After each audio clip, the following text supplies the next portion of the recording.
alien skin sayagadde kintu kye wakoze ku airport disrespecting abamawulire alien skin sayagadde kintu kye wakoze ku airport ate novayo nokola video y'ekisiru mbusagenze bweru kubasakira mawulire gwe alien itandika okusinika ebyo ebinnyo manyira abamawulire alien at your own risk nkubulira ebintu bino leke ndulwere myekwaba ate alien lekera onokola interviews osuse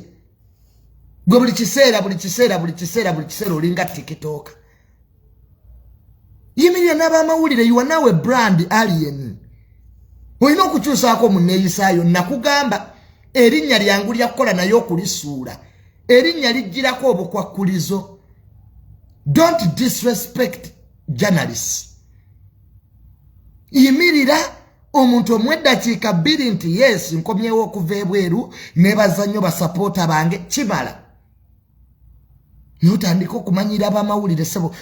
mbonage kati eyukewo walaze kati olombo oli w'amaanyi alien bano abannayuganda bakuba enduulu nkubuulira bano boolaba bano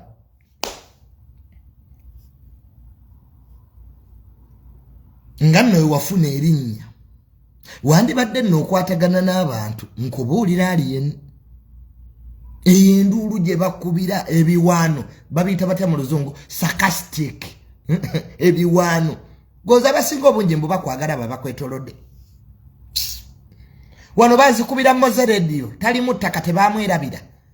gwe alien wandizeemu amagezi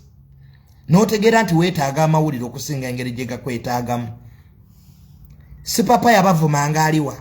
tanoonya namutonozaamu kamera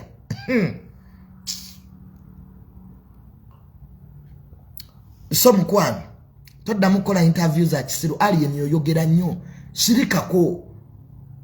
ne buli kiseera bakwata ka video but you are not oli brand kati erinnya ogenda byonoona alien abasajja abo babebekulu boolaba kasita bakola amanya ne bagulirawo amamotoka amalungi bebekulu ayambala omutunuulira bebekulu ayambala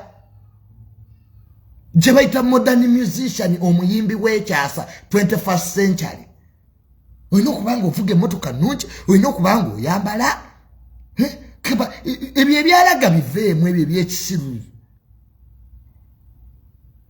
bw'oba tolina brand abantu tebasobola by the way limited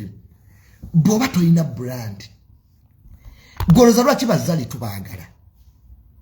zali ayina engeri bakiyita conduct oyina engeri gye weetwalamu zali atuuka mu bbaala buli omu n'amanya nti zali yazze nga tayogedde nakwogera era ogenda okulaba ng'embeera ekyuse n'omanya zali waali shes beautiful ayina engeri gy'ayogeramu oluzungu lwe zali ayina engeri gy'asengekamu ne waaba anyiize